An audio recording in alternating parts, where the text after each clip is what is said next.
What's up, Ians, guys? This week on Car Dad Bill, we have a sort of a special guest. It's one of my favorite vehicles. It's a 2023 Volkswagen Golf GTI Autobahn. This is the 2.0 turbo 6-speed manual transmission. Also, this is the 8th generation of the Volkswagen GTI. So it's a special, anniversary edition. They have a 40th year anniversary edition. This is not that. This is the Autobahn version of that. Let's go for a ride.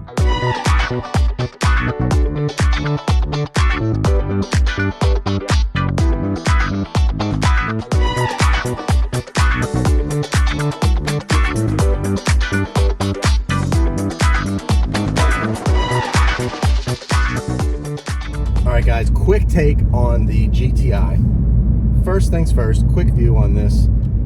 Manual transmission, front wheel drive, hot hatchback, 4-door, lots of tech, lots of new refinements, LED lighting all inside, panoramic sunroof, touch surfaces all over the place.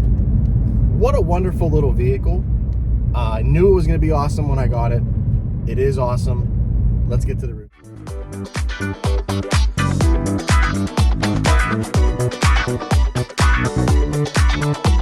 Hey Yins, if you haven't subscribed yet, could you please click that button, subscribe to the channel. It helps. It would just be really awesome if you could do that. Thank you.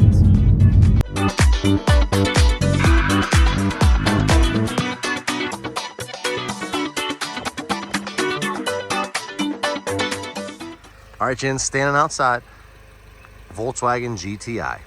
Check that thing out. Look at how different it looks from the previous generations. And why it does a lot of things. You have this back here is all different. This is more aggressive. This is absolutely more aggressive. Look at how sharp and down to the point it goes. Very aerodynamic. This thing is gonna get cutting through the air like you wouldn't believe. And you can feel it when you're driving it. I love the little mud flap sides there. Really cool. Dual exhaust, LED lights, hatchback, 4-door. Now, this is how you open the trunk, okay? That's how you open the trunk, like that. But up underneath here, that flips up. If you can see inside there, that flips up and that turns into your camera, your backup camera, when you put it in reverse. Love this color.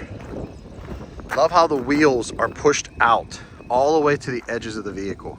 Super fast, super well handling. Panoramic sunroof up top here that slides back a little bit and tilts. And I love how this is black with it. LED IQ headlights up front. Sharp, very nice looking. And then these are helpful at night. They do add some lighting, but I just don't like the style. I don't like how it's fit into there. I'd like a regular fog light, but that's just me being an old man. Really sharp outside. I love it. Always have. Can't beat it. Let's go inside. All right, Jins.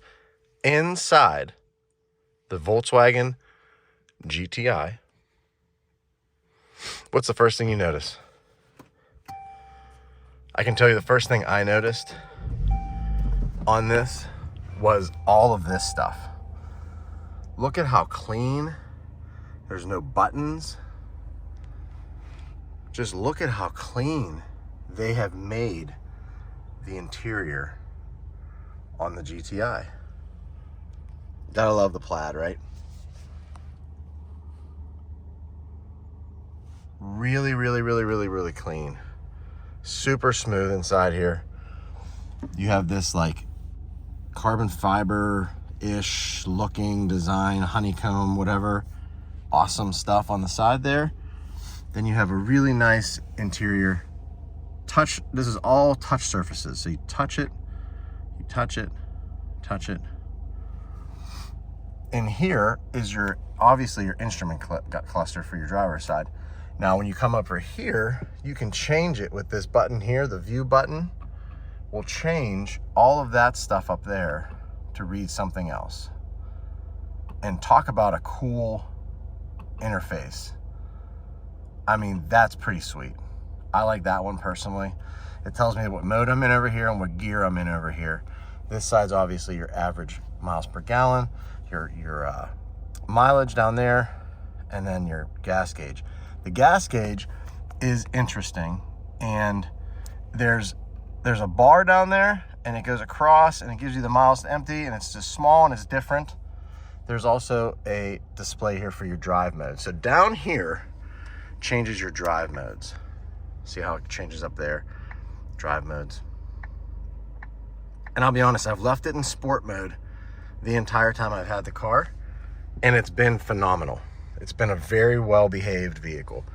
I also like how these are hand height on both sides. This takes some getting used to. I'm not gonna lie to you. This takes some getting used to. It's hard to swipe while you're driving. You go down here to climate, and it brings up the climate control stuff. It's all touch up there. You can X out of it with the button there, and then you can go back to your main menu from there. Okay, this gives you your main menus. And you can swipe through this stuff. When your CarPlay is installed on there, your phone gets mirrored up to the screen, and you get to do all your stuff on there. You can see everything from there. This is also your HVAC temperature control. Both sides have one. Down here is it's like your main button set up down here. Another thing that's really, really cool about Volkswagen and Audi and all them is that when you bring your hand up to the screen, can you see that there's a little line at the top. When I bring my hand up there, that little line shows up, right? Now let me show you a menu here. Let's go to the radio, okay? Let's turn it down so we don't hear it while we're talking. But watch when I take my hand away from the screen, everything kind of unemphasizes, right? It goes back to normal. As I bring my hand closer, do you see how that little adjustment happened? The radio highlighted? That's the cool stuff that these companies do. Little things like that, little animations, Harman Kardon sound system. Now down here you have your charging ports. You have wireless charging capability down here. There it is. The manual transmission. You gotta love it. You can't beat it. Parking brake, and then your cup holders, and then the cup holders swivel out, you know. Pretty cool how that works. Down here, you have a little compartment down here to put stuff, and then this slides forward to give you a little bit more room to kind of like, you know, hold the gear shifter. But let's go in the back and check it out. Opening up the back door. And I want you guys to see, I left this in here so you can see just how small the back is. Now, that's where I normally sit, and that's normally where, you know, a normal person can fit inside there. A kid can fit inside there, a normal adult can fit in there. That side, however, had an adult sitting in the front, pushed the seat all the way back, and that made that very, very tight back here. They also have a little storage stuff back here. This is pretty cool. And then your climate is back there. And I showed you the trunk when I walked around. Good sized trunk though, not bad. I could fit a couple bags of hockey equipment, but that's it. And then the sticks have to go through the pass-through. But you're not hauling a ton of stuff in this. Let's go for a ride. Before we get on the road, before we go out and drive around, what do? We always talk about the numbers, right? I have the Monroney and my goods and bads on this list. I'm gonna post Monroney's on the YouTube channel in my comments section or in the details below this video, so you can check the actual Monroney for this specific vehicle. 23 Golf GTI 2.0 Autobahn.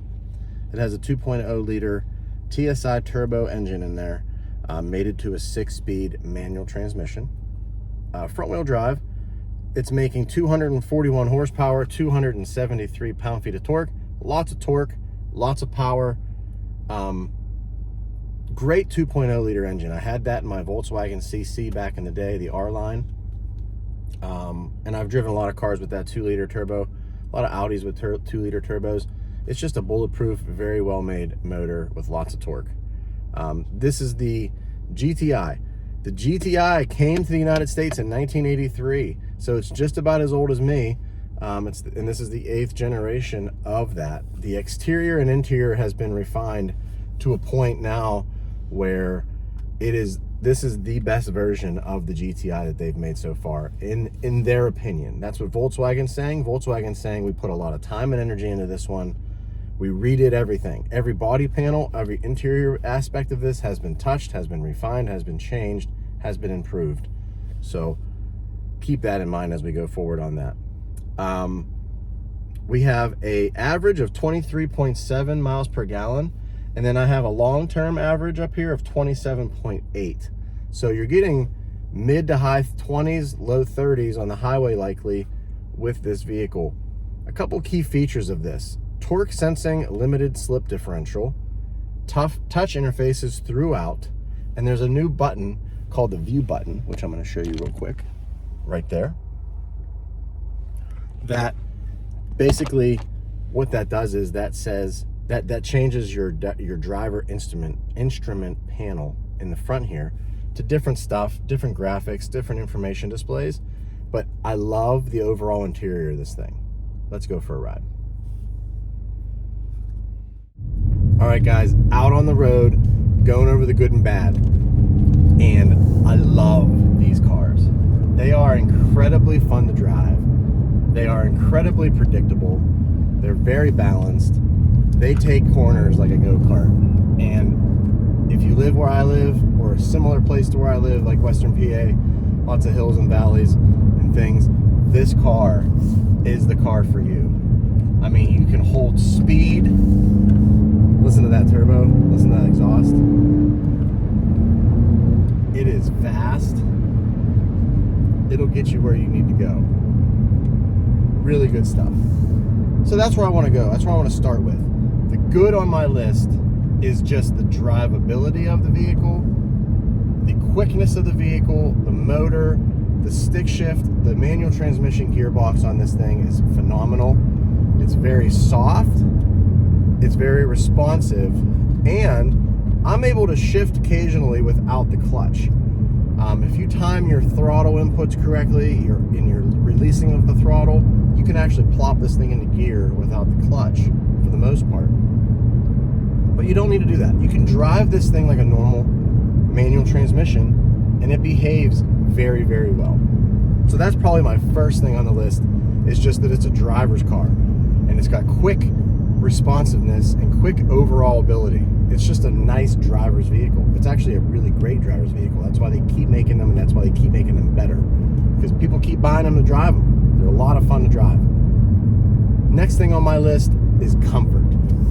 I'm a average sized human being, I think, and I fit in here really well. It's perfectly fit for my body in the seat. When I'm whipping around corners, I don't go too far. Everything's reachable. I've learned the interface, the touch interface. I've learned that. Everything else is easy to use. Now I have a heads-up display. There's not a whole lot, uncomfortable about this vehicle. That's the next thing on my list. Final thing on my list is I call this car efficient for 2 reasons. First reason, I'm getting almost 30 miles to the gallon. I could get 30 miles to the gallon if I went on the highway and left it in 6th gear and was kind of nice to it and this and that. But I'm a realtor. I'm a car guy. I'm going to be a business owner soon. It is one of those things where I need to get around a lot of different places. And this is one of those cars that fills that niche so well, because I can zip around.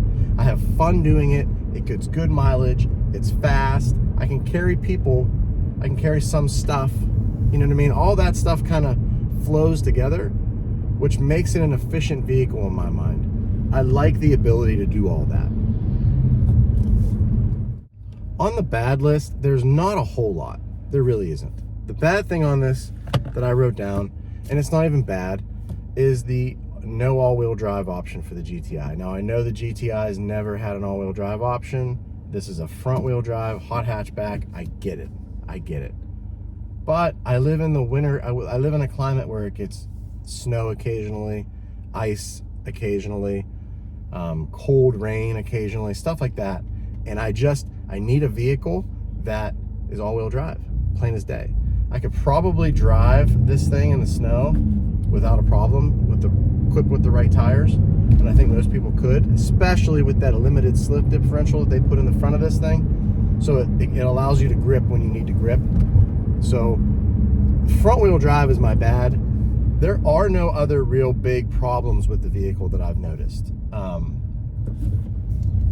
lot of really good characteristics, a lot of great driving characteristics, a lot of great feel, a lot of driving. Car people would love this. You know, enthusiasts would love driving something like this because it's just fun. And I'm shifting gears and talking to you. It's just so easy to drive. Take us up to the highway here, and I'm gonna juice it onto the highway, and I want you guys to listen because it has a nice little throaty exhaust note. Not a whole lot of turbo whistle inside the cabin unless you have the windows open, and then it just goes. Now as we approach the on-ramp here, I'm going all the way down from 5th to 3rd, down in the 2nd gear probably when we get around the bend, and it's a smooth little hatchback. Grips the ground. I mean, you just turn it and it goes. So we're getting on the highway, making the bend. And it's one of those goofy on-ramps where it kind of spits you out onto the highway at a weird angle, right about here. But it's planted. Listen. Listen to that thing. It's great. It's a great sounding vehicle. Unbelievably sounding vehicle.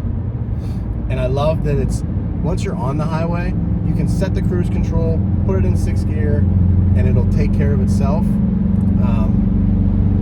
And then you can just manage driving it. But even in 5th gear, I can feel it pull. I can feel it pull up the hill. And then 6th gear is just like your overdrive. Really nice. Really good stuff. I don't know if you can hear the road noise on the highway right now. We're at highway speeds. And the road noise is fairly, it's there, but it's muted. It's not terrible. That goes this week for Car Dad Bill. Volkswagen GTI, one of my favorite vehicles. Thumbs up from Car Dad Bill. Love the refinement, love all the new improvements, love what they've done with the new one. That's Car Dad Bill this week. Real cars, real people, real life. Tune in next week. Thank you very much.